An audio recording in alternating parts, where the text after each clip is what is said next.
দামের ব্যাপারে open challenge সাগর electronics, Debnath হসপিটালের কাছে, বাসুদেবপুর, আরামবাগ। যাচাই করুন আজই। Arambagh steel and wooden furniture, নিজস্ব কারখানায় তৈরি যাবতীয় ফার্নিচারের অভিনব সম্ভার। ঠিকানা দেবনাথ নার্সিংহোমের পাশেই, বাসুদেবপুর। সদ্যজাত সন্তানের মৃত্যু আবারও কাঠগড়ায় Arambagh medical college. Arambagh medical college হাসপাতালে চিকিৎসায় আবারও গাফিলতির অভিযোগ উঠল। কোঘাট থানার অন্তর্গত ব্যাঙ্গাইয়ের সুলুট গ্রামের বাসিন্দা সুরজিৎ মণ্ডলের সদ্যজাত সন্তানের মৃত্যুকে কেন্দ্র করে ক্ষোভ প্রকাশ করেছে পরিবার। অভিযোগ, 1 নভেম্বর ভোরে প্রসব যন্ত্রণায় রিম্পা মণ্ডলকে হাসপাতালে ভর্তি করা হলেও চিকিৎসক এবং নার্সরা যথাসময়ে নাকি চিকিৎসা দেননি। অভিযোগ এমনটাই, বারবার অনুরোধ সত্ত্বেও গুরুত্ব না দেওয়ায় বিলম্বে প্রসব হয় এবং পরদিন নবজাতকের মৃত্যু হয় বলে দাবি পরিবারের, যদিও হাসপাতালের তরফে কারো কোনো বক্তব্য পাওয়া যায়নি। ঘটেছিল 1 তারিখ ভোর 3-4টের সময় রুগী ভর্তি হয়েছিল, ডেলিভারি পেশেন্ট ছিল। তার পূর্ববর্তী রিপোর্ট সমস্ত কিছু একদম নর্মাল ছিল এবং ভর্তির পরবর্তী ডাক্তারবাবুরা যে রিপোর্ট দেখেন বা করেন, দেখার পরে সমস্ত কিছু সুস্থ স্বাভাবিক ছিল। তার পরের দিনে 10টার সময় বলেছিল যে যেহেতু বাচ্চাটা হেলদি, 3 কিলো প্লাস ওয়েট আছে, ওই জন্য নর্মালে হওয়া একটু চাপ আছে, ওই জন্য সিজার করা হবে। তো সেই কথা বলে বেরিয়ে যাওয়ার পর দুপুর 2টো হয়ে গেছে, তখনও সিজার তো করেইনি, উপরন্তু নর্মাল ডেলিভারি করেছে। কিন্তু নর্মাল ডেলিভারি করেছে তখন প্রথমে যখন ডাক্তারবাবুকে, যিনি দায়িত্বে ছিলেন, তাকে যখন আমার বন্ধু জিজ্ঞাসা করে, তিনি বলছেন আমি ছিলাম না। মানে এর কথাই বোঝা যাচ্ছে যে ডাক্তারের গাফিলতির জন্যই শিশুটার মৃত্যু। ডাক্তার কোথায় ছিল? ডাক্তার কোথায় ছিল সেটাই তো এখন প্রশ্ন, যে ডাক্তারবাবু কোথায় ছিল। ডাক্তারবাবু বল নার্সিংহোমে। ডাক্তারবাবু কি হসপিটাল ছেড়ে বেরিয়ে গেছিলেন? সেই উত্তরটা আমরা কোথায় পাবো? আমরা সাধারণ মানুষ, সেই উত্তরটা কার কাছ থেকে পাবো? সেই জন্য সুপারের কাছে আমরা একটা দরখাস্ত দিয়েছি, কিন্তু সেই উত্তরটা কি আমরা পাবো? সেটাই হচ্ছে আমাদের প্রশ্ন। কি মনে হচ্ছে এই বারবার এরকম ঘটনা মেডিকেল কলেজে? এগুলো সাধারণ মানুষের পক্ষে খুবই অসুবিধাজনক, কারণ তারা তো ডাক্তারকে খুবই বিশ্বাস করে, ভগবানের সমান দেখে। আপনারা দেখুন কী করতে পারেন। যেখানে সুপার স্পেশালিটি বলছে সমস্ত রকম সুবিধা পাওয়া যায়, কিন্তু এই ঘটনা বারবার কি মনে হচ্ছে? সুবিধা তো আছে, কিন্তু যিনি সুবিধাটা দেবেন, যিনি কর্তব্যে আছেন, তিনি কোথায়? তিনি ছিলেন কোথায়? 10টা থেকে 2টা পর্যন্ত এই যে সময়টা অতিবাহিত হলো, কোথায় ছিলেন? সেই উত্তরটা কে দেবে? সেই কারণে বেবিটা এরকম হয়েছে। একদমই তাই, না হলে পুরো রিপোর্ট, ভর্তি হওয়ার দিন পর্যন্ত যে রিপোর্ট আছে, ভর্তির পরবর্তী রিপোর্ট সমস্ত কিছু নর্মাল, সুস্থ, স্বাভাবিক, তো হঠাৎ করে বাচ্চাটা মারাই যাবে কেন? কি মনে হচ্ছে ডাক্তার কোথায় ছিল? কি মনে হচ্ছে ডাক্তার কোথায় ছিল সেটাই তো আমরা প্রশ্ন করে সুপারকে জানিয়েছি। হয়তো হসপিটালের বাইরেই ছিল, হয়তো কোনো পাবলিক বা প্রাইভেট হসপিটালে গেছিল, সেটাই তো জানতে চাইছি আমরা। আপনার নাম দাদা? আমার নাম অনির্বাণ চৌধুরী। আপনাদের ভালোবাসার আরেক নাম চন্দন জুয়েলার্স। চন্দন জুয়েলার্স, আরামবাগ, সদরঘাট, হুগলি। বলছি দাদা, আজকে আরামবাগ মেডিকেল কলেজ হাসপাতালের প্রিন্সিপালের সাথে কেন দেখা করতে এসেছেন?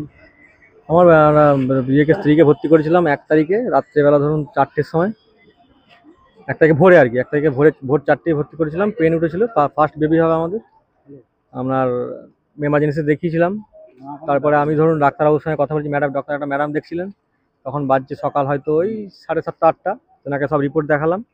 দেখার পর তাকে জিজ্ঞাসা করলাম যে কী পজিশন করছেন। বলছেন না, তোমার বেবির পজিশন খুব ওকে এবং স্ত্রীরও কন্ডিশন ভালো, নর্মালে হওয়ার চান্স কম আছে, ওটা তোমার হবে, সিজার করতে হবে। কিন্তু এখন সেটা তো আপনাদের ব্যাপার, আপনারা ডাক্তার, আপনারা যেটা ভালো বুঝবেন করবেন। সিজার করলে যদি আপনাদের ভালো হয় সেটাই করবেন। বললো তোমার টেনশনের কোনো কারণ নেই, সকাল 10টার মধ্যে আমি ওটিতে ঢোকাবো। আমরা ঠিক আছে, সেটা তাহলে 10টার মধ্যে করুন। সেটা কি 10টা কি রাত না দিন? বললো না, সকাল 10টার মধ্যেই ঢোকাবো, 10টার জায়গায় হয়তো 1-1.5 ঘন্টা এদিক ওদিক হতেই পারে। আমি তাকে তখন বললাম ঠিকই আছে, সেটা আপনি দেখুন কী করবেন, আপনি তো ডক্টর। তারপরে ওখান থেকে আমি বেরিয়ে আমাকে বের করে দিয়েছিল, কারণ মেয়েদের ডিপার্টমেন্টে তো আমাকে আর ঢুকতে দিচ্ছে না। আমি বেরিয়ে চলে এসেছিলাম। তারপরে আমার শাশুড়ি মা ওখানে ছিলেন, শাশুড়ি মার কাছে ফোন ছিল, কিন্তু শাশুড়ি মা ফোন ঠিক অপারেট করতে পারে না, মানে সবসময় কমিউনিকেশন ঠিক হচ্ছিল না। এবার আমি ফোন করলে হয়তো ধরতে পারছিল, কখনো কখনো তাও পাচ্ছিল না। আমি 11টার দিকে মানে ফোনে পেয়েছিলাম। তখন আমি জিজ্ঞাসা করলাম যে কী কন্ডিশন রিম্পার, মানে আমার স্ত্রীর নাম হচ্ছে রিম্পা। বলো দেখো, এখন আবার ডাক্তার নাকি বলে গেল যে নর্মালে ডেলিভারি হবে আপনার। নিয়ে আবার সকালে আমাকে বললো সিজার, এখন বলছে নর্মালে। আচ্ছা ঠিক আছে, ডাক্তার যেটা ভালো বুঝছে সেটাই করুন। আমার তো ডাক্তারের উপরে হাত নেই কিছু, ডাক্তারের কাছে আমি দিয়েছি। তারপরে ধরুন আমি আবার 12টার দিকে ফোন করেছি, বললো না এখনও কোনো ডাক্তার নেই, কেউ নেই। যে নার্সগুলো বসায় তাদেরকে আমি বারবার বলছি যে আমার পেশেন্টের পেন উঠছে, যন্ত্রণা হচ্ছে, ও কাঁদছে, আমি সেটাও শুনতে পেয়েছি যে আমার স্ত্রী কান্নাকাটি করছে। বলছে কেউ কোথাও নেই, ওই 2-4টে নার্স আছে, তারা শুধু এসে আমাকে ধমকাচ্ছে, মানে আমার শাশুড়ি মাকে ধমকে যাচ্ছে একদম, যে তুমি চুপ করে বসো, তুমি আর বেশি বকছো। যখন দুপুর 1টা বাজছে তখন আপনার হচ্ছে আমার শাশুড়ি মাকে আবার আমি ফোন করেছি, বলছে দেখো বাবা ও কাঁদছে একভাবে, বিশাল যন্ত্রণা হচ্ছে, কেউ কথাও নেই। আমি কিন্তু তখন আমি আর মানে থাকতে পারিনি, আমি আবার ওই সিকিউরিটিগুলো যেখানে থাকে এখানে আমি ওদেরকে এসে বলেছি, আমি মানে পায়ে ধরার মতো করলাম যে আমাকে যেতে দিন, আমি দেখে আসি কি হয়েছে। বলছে না না না ওখানে কোনো আমরা ইয়ে নেই, আপনি নেমে যান। আমাকে এইভাবে আমি চলে এসেছি, কিছু করার নেই আমার। যে আমার এখানে একটা দাদা ছিল আরামবাগে, সে আপনার এখানেই তার বাড়ি, তাকে ডাকার পর সে এলো, সে আসার পর সে আমাকে নিয়ে গেল উপরে। তখন সে গিয়ে বললো আমি ডাক্তারের সাথে কথা বলবো। তখন তার মানে প্রথমে তাকেও ইয়ে করছিল, তারপরে দেখলো যে লোকালে ছিল, তাকে কিছু অতটা বলছিল না। সে ডাক্তার বললো যে যখন বললো কথা বলবো, তখন কিন্তু ডাক্তার ছিল না ওখানে, প্রেজেন্ট ডাক্তার ছিল না, নার্সিং স্টাফ ছিল। তারা তার সাথে কথা বললো দেখুন ম্যাডাম এখন নেই, 2টোর সময় ম্যাডাম ঢুকবেন। মানে ম্যাডাম হচ্ছে না হসপিটাল ডিউটি করতে করতে ম্যাডাম কিন্তু ওখানে নেই, তার একটা মানে পেশেন্ট ওখানে পড়ে সে যন্ত্রণায় শর্ট খাচ্ছে, সে ম্যাডাম কিন্তু নেই সেখানে। ম্যাডাম তারপরে হয়তো আবার আমরা বেরিয়ে পালিয়ে এলাম, বললো দেখুন আপনাকে তো বলেছি ডেলিভারিটা নর্মালি হবে, ওটা আপনার কিছু ইয়ে নয়, ম্যাডাম কিন্তু দায়িত্ব ম্যাডাম করবে। আমরা পালিয়ে এলাম, সেটাই যা বলেছে শুনেছি, আমার ঠিক আছে চলো ডাক্তার বলে গেছে। আমি নিচে নেমে চলে এসেছি, আমি জানিই নি যে আমার বেবি হয়ে গেছে 2টোর সময়, আমাকে যেতেই তো যায়নি, আমি কি করে জানবো। আমি তো আবার নেমে চলে এসেছি। তারপর আমাকে ফোন করা হলো, অন্য জায়গা থেকে আমার কাছে ফোন গেল, সেই ইয়ে মারফত, সেখান থেকে বললো তোর এরকম বাচ্চা হয়ে গেছে, তুই আবার যা উপরে। নর্মালি হয়েছে, নর্মালি হতেই তো গোলমালটা হয়েছে। আমার বেবির ওয়েট ছিল 3 কিলো। আপনার সকাল 10টায় টাইম দিয়ে বেবি হয়েছে, তখন বাজে 2টো, আমাকে টাইম দেওয়া ছিল 10টায়। আমি হ্যাঁ দুপুর 2টোই। আর আমি আপনার তার আগের দিনকে ভোর 4টের সময় আমার হসপিটালে ভর্তি করেছি, অ্যাডমিট হয়েছে ভোর 4টে দিয়ে। সেখান থেকে আমাকে আমার শাশুড়ি মা ছুটে এসে কেঁদে বলছে, আমি মানে আমি জিজ্ঞাসা করলাম যে কন্ডিশন সবাই কিরকম। ওরা দেখো রিম্পা ভালো আছে, তোমার মেয়ে হয়েছে, মেয়ের কন্ডিশন খুব খারাপ, সে কাঁদেনে, কিচ্ছু করেনি, তাকে আমাদেরকে মানে সেভাবে ইয়ে করেনি, সঙ্গে সঙ্গে যেমনি হলো মানে চাপা দিয়ে নিয়ে চলে গেল, মানে 3 তলাতে কাঁচের ঘর নাকি আছে, ওখানে চলে গেছে। মাকে দেখেছিল তো মায়ের বুকে তো দিতেই হবে, তো তাদের বিয়ের ব্যাপার, সেটা দিয়ে সঙ্গে সঙ্গে নিয়ে চলে গেছে। এবার তখনই বেবি আমার এক্সপায়ার করে গেছে না কি হয়েছে সেটা কিন্তু আমার জানা নেই। আমি তো তখন আমার মাথায় আর কিছু নেই, পুরো ব্ল্যাঙ্ক হয়ে গেছে। যে বল তোমাকে ডাকছে ওপরে, আমি ওপরে গেলুম, ওপরে যাওয়ার পর আমি ওখানে যাওয়ার পর আমি আমাকে বলে এখানে আমি দাঁড়ান, আমি দাঁড়িয়ে আছি। সেই মুহূর্তে আমাকে আপনার এসে বললো আপনি দেখুন এটা আপনার বেবি, মেয়ে হয়েছে। এমন সেটা আমি দেখতে পাচ্ছি স্যার, কিন্তু আমি তো দেখতে পাচ্ছি এর কোনো সেন্স নেই। বলছে না ওর কোনো সেন্স নেই, ওর শুধু দেখুন মানে নিঃশ্বাসটা বন্ধ বইছে না, শুধু হার্টবিটটা হালকা চলছে, মানে সেটাও তো আমি বুঝতে পারছি না কিছু।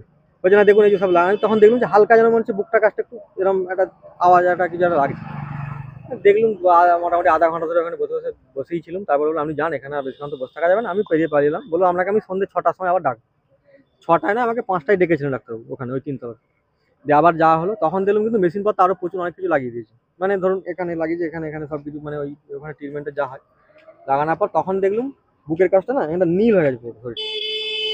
আমি তখন বললাম যে ডাক্তারবাবু কি দেখছেন, বললো আপনি কি দেখছেন। আমি তো মনে হচ্ছে আগে যেমন একটু মানে ইয়ে হচ্ছিল না, এখন যেমন বুকটা মনে হচ্ছে আরো মানে একটা আওয়াজের মতো আছে, ইমপ্রুভ আছে। এমন সেটা দেখে মনে হচ্ছে আপনারা তো ডাক্তার, আপনারা কি বলছেন। বলছে আমাদেরও সেরকমই মনে হচ্ছে, কিন্তু কন্ডিশন ভালো না, চান্স কিন্তু নেই বললেই চলে। ডাক্তারবাবুদের যা করণীয় করেছি, এবারে হচ্ছে ভগবানের উপর ইয়ে করছেন, আমি ভগবানকে ডাকুন, আমরাও ডাকছি ভগবান, তারা কিন্তু সেটাই বলুন। আমি আবার নেমে চললাম, মানে কেঁদে ইয়ে করে আর কি করবো। তারপরের দিনকে সকালবেলা আমাকে আবার ডাকলো, একটা ম্যাডাম ছিলেন, তিনিও তাই বললেন, বলে দেখুন শেষ মুহূর্তের আগের মুহূর্তে চলে এসছে, আপনি দেখে নিন। আমার বাড়ির লোক আছে আরো 2জন ডাকবো, বললো না এখানে অ্যালাউ করা যাবে না। তো তাদেরকে রিকোয়েস্ট করার পর তারা কিন্তু বললেন ঠিক আছে নিয়ে এসো। যে আমার কাকা আর আমার দাদা ছিল, তারা গিয়ে দেখলো, দেখার পর সেম আমি পালিয়ে এলাম, আমার ভালো লাগেনি কিছু। নিয়ে আসার পর আমার হচ্ছে আবার এখানে এই ম্যাডামের সাথে দেখা হলো, যে আমার মানে ডেলিভারিটা করিয়েছিলেন, সেই ম্যাডামকে আমি তো সকালে দেখেছিলাম। তাকে আমি এখানে তখন বাজছে ওই 11টা 11টা, আমি ম্যাডামকে দেখে আমি ছুটে গেলাম, ম্যাডাম আপনার একটা প্রশ্ন করবো, আমি তো চিনতে পারছি না ওকে। বলছে না না না আমি রিম্পা মণ্ডলের হাজব্যান্ড। বলছে আচ্ছা আচ্ছা আচ্ছা হ্যাঁ হ্যাঁ বলুন বলুন। আমি বলছি আপনি তো ডেলিভারিটা করিয়েছিলেন। বলছে না না আমি তো করাইনি। মানে আপনি করাননি মানে? তখন বলছে হ্যাঁ আমি আমারই ইয়েতে ছিল, আমার টিম করেছে। মানে দায়িত্ব তো আপনিই ছিলেন। বলছে হ্যাঁ আমি দায়িত্বে ছিলাম, কিন্তু আমি করিনি, আপনার তো বাচ্চা তো নর্মালি হয়েছে ডেলিভারি, সেটা তো নর্মালি তো হয়েছে। ডাক্তার না থাকার পর নর্মালি বেবি হয়েছে, সেটা উনি বলছেন আমাকে। প্রথমে কিন্তু বলছিলেন না থাকিন, তারপর বলছেন আমার টিমই হয়েছে, আমি ছিলাম, কিন্তু ওটা তো আমি করিনি, ওটা তো মানে আমরা নার্সেরা করে, ওটা তো আমার ইয়ে নয়। ডাক্তাররা তো আর কোনো ডেলিভারি নর্মালি ডেলিভারি ডাক্তার করায়নি। আমি আর কিছু বলিনি, দিয়ে আমি বললাম ঠিক আছে সব আমি মেনে নিচ্ছি, আপনি যা করেছেন না করেছেন, আমার কোনো কথা কিছু রাগ নাই, কিছু নাই। আজকে আমার বেবিটার কন্ডিশন ওরকম হলো কেন, তার কারণটা আমাকে বলুন। আপনি যে কোনো আমাকে একটা কারণ বলুন যে এর জন্য এটা হয়েছে। আপনাকে আমি সকালবেলা ওনার সাথে আমার কথা হয়েছে, আমি আপনাকে রিপোর্ট, আমার টোটাল যে রিপোর্টের যে সেটা পুরো আপনাকে দিয়ে এসেছি। আপনি রিপোর্টটা দেখেছেন, দেখে আমি আপনাকে জিজ্ঞাসা করেছিলাম যে ম্যাডাম আপনি রিপোর্টে কিছু দেখতে পাচ্ছেন? আপনি বললেন যে আপনার বাচ্চার রিপোর্ট একদম ওকে আছে, আপনার স্ত্রীর রিপোর্টে কোনো নেই, নর্মাল ডেলিভারি করাতে গেলে একটু সমস্যা হবে, কারণ হচ্ছে বাচ্চার ওয়েট বেশি আছে। আপনি বললেন সিজার করবেন, এবং 10টার সময় আপনার করে দেওয়ার কথা, সকাল 10টায়। তার জায়গায় আপনি করেছেন বেলা 2টোর সময়। কেন করেছেন আপনি বলুন, যে কি কারণে আমার বাচ্চাটা আজকে ওই মৃত্যুর সঙ্গে পাঞ্জা লড়ছে, 1% চান্স নিয়ে ওখানে আইসিইউতে ভর্তি আছে। আদৌ আছে না মানে আপনি ও মৃতই আপনারা বের করেছেন টেনে চিনে, আমি তো জানি। বলছি দেখুন আমি উত্তর কিছু দিতে পারবো, আমিও বুঝতে পারছি না কেন এরকম হয়েছে বেবিটার, কারণ আমারও কিছু জানা নেই ওইটাতে। এমন তাহলে কি আমি বলবো আপনাকে উত্তরটা? বলছে আপনিই বলুন। তখন আমার মাথাতে মানে রক্ত উঠে গেছে যে আমি ডাক্তার, আমি আপনাকে উত্তর দেবো? বলছে হ্যাঁ আপনিই বলুন না, কি আমি কি হয়েছে বলতে পারছি। তিনি একটা কোনো আমাকে উত্তরই দিতে পারলেন না। কবে আপনার মানে ওয়াইফের কাছে বেবিটা কবে হয়েছিল? হয়েছে আপনার 1 তারিখই হয়েছে। আর কবে আপনাকে এই কথা বলছে যে আপনার কালকে এই কথা বলছি 2 তারিখে দুপুর ওই 11টার দিকে, সকাল 11টা 11 সাড়ে 11টার দিকে। কি কারণে ভাবছেন যে আপনার বেবি মারা গেছে? আমার বেবি মারা গেছে ডাক্তারি নেগলিজেন্সি, পুরো নেগলিজেন্সি কারণে আমার বেবিটা মারা জানতে গেছে। পারলেন যে মারা গেছে? আমাকে আবার একটা কতই ওদের তো আমার মনে হচ্ছে যত সময় ওদের প্রসিডিওর আছে না, সেই প্রসিডিওরটা কমপ্লিট করার জন্য শুধু এটা করলো যে 24 ঘন্টা। আমি আপনার এই তো আমাদের আরামবাগ মেডিকেল কলেজের, কোথায় বাড়ি কোথায়? আমার বাড়ি ব্যাঙ্গাই। আমার নাম? আমার নাম সুরজিৎ। কবে ভর্তি করেছিলেন? 1 তারিখে দাদা, ভোর ওই 4:10-15 দিকে আমি এখানে নিয়ে এসেছিলাম। রাত্রেবেলাতে আমি নিয়ে এসেছি, যে আমার ফার্স্ট বেবি হচ্ছে, আমি রাত্রেবেলাতেই নিয়ে এসেছি এখানে। বাচ্চাটা আমার 2 তারিখে মারা গেছে দুপুর 1:30টা। কোথায় অভিযোগ কোথায়? অভিযোগ এখানে সুপারের কাছে এসেছি, ওনার কাছে অভিযোগ জমাও দিয়েছি, কিন্তু ওনারা বলেন ডাকছি, কিন্তু আমাদের 2 ঘন্টা অন্তত দাঁড়িয়ে আছে এখানে, 1.5 ঘন্টা। থানায় জানিয়েছেন এই ব্যাপারে? থানায় জানিয়েছি বলতে থানার অফিসার দিকে বলা আছে এখানে যে আপনারা আছেন, তারাই বললেন যে এখানে জমা দিন, আপনারা কমপ্লেন দিন। কি ঘটেছিল বা কি বলবো, অভিযোগটা কি? অভিযোগটা যে বাচ্চারা ডাক্তারের গাফিলতিতে বাচ্চাটা মারা গেল। বাচ্চাটা বাবা আমার ভাই হয়, মানে চিকিৎসার অভাবে বাচ্চাটা মারা গেল। কবে ভর্তি করেছিলেন? শনিবার। কবে ডাক্তার দেখেন? ডাক্তার দেখেছিল, তার পরের দিনে 10টায় সিজার করার কথা, সেটা করছে। সিজার তো করলই নি, উপরন্ত 2টোর সময় আপনার নর্মাল ডেলিভারি করা হয়েছে, দিয়ে বাচ্চাটা মারা গেছে। কবে মারা গেছে বলেছে? মারা গেছে বলেছে তারপরের দিন রবিবার, কিন্তু মারা গেছে সেদিনই। ওটা আমাদেরকে বলেনি, চেপে রেখেছিল।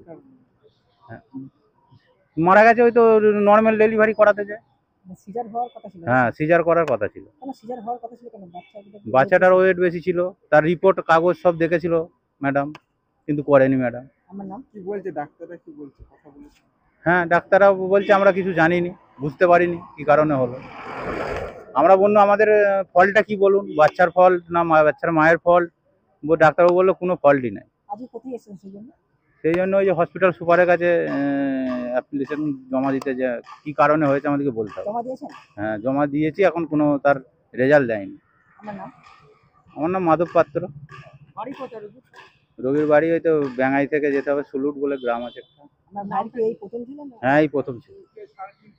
রোগীর নামটা একটু বলুন। রোগীর নাম? রিম্পা মণ্ডল। ডক্টর অজয় শাস্ত্রীকে অনেক ধন্যবাদ। যে ছেলেকে আগে বকেও পড়ানো যেত না, সে আজ নিজে থেকেই পড়াশোনা করছে। ডক্টর অজয় শাস্ত্রীকে অনেক ধন্যবাদ। আজ শুধুমাত্র ওনার জন্যই আমার ডুবন্ত ব্যবসা আবার নতুন করে সফলতার স্বাদ পেল। আমাদের একমাত্র মেয়ের বিয়ে হচ্ছিল না, কিন্তু আজ সে সুখের সংসার করছে। ধন্যবাদ ডক্টর অজয় শাস্ত্রীকে। এনাদের মতো যদি আপনারাও জীবনে সুখের পরশ পেতে চান, তাহলে আজই স্ক্রিনে দেওয়া নম্বরে কল করে যোগাযোগ করুন ডক্টর অজয় শাস্ত্রীর সঙ্গে। জীবনের কঠিন মুহূর্তে আপনাকে সঠিক পথে পরিচালিত করবেন আন্তর্জাতিক খ্যাতিসম্পন্ন স্বর্ণপদক ও স্বর্ণ মুকুট প্রাপ্ত ডক্টর অজয় শাস্ত্রী। তিনি শুধু আপনাকে পথই দেখাবেন না, আপনার জীবনে সত্যিকারের সুখ, শান্তি, ঐশ্বর্য, অর্থ যেন সঠিক সময় আপনার কাছে পৌঁছে দেয়, সেই দায়িত্বও নেবেন। তার অভিজ্ঞতা এবং জ্ঞানের আলোতে আপনার জীবন হয়ে উঠতে পারে নিরুদ্বেগ ও সমৃদ্ধির পথে ধাবমান। তাই আর দেরি নয়, স্ক্রিনে দেওয়া নাম্বারে এখনই ফোন করে ডক্টর অজয় শাস্ত্রীর সাথে যোগাযোগ করুন। কে জানেন, হয়তো একটি মাত্র ফোনই আপনার জীবনকে বদলে দিতে পারে। চুড়ি, তুমি নারীর প্রিয় সব উৎসবে। বাউটি, বালা, চূড়, মান্তাসা দেখলাম মন ভরে। জনপ্রিয়তায় আজও সেরা মিনা করা ঝুমকা। কানে দিলাম কানপাশা, পূরণ হলো সব আশা। হাতের আঙুলের আংটি নানা ডিজাইনে পাবে। ঐতিহ্যবাহী নেকলেস আজও মনে ধরে, জড়োয়া সীতাহার সবার নজর কাড়ে। তাই তো বিয়েতে পেলে এত গয়না সবার মনে ধরে। নতুন সম্পর্কের শুরুটা আজও সোনার মতো খাঁটি। যখন সেরা জিনিস, সেরা কালেকশন, সাথে ন্যায্য দাম, তবে উন্নতর কেন?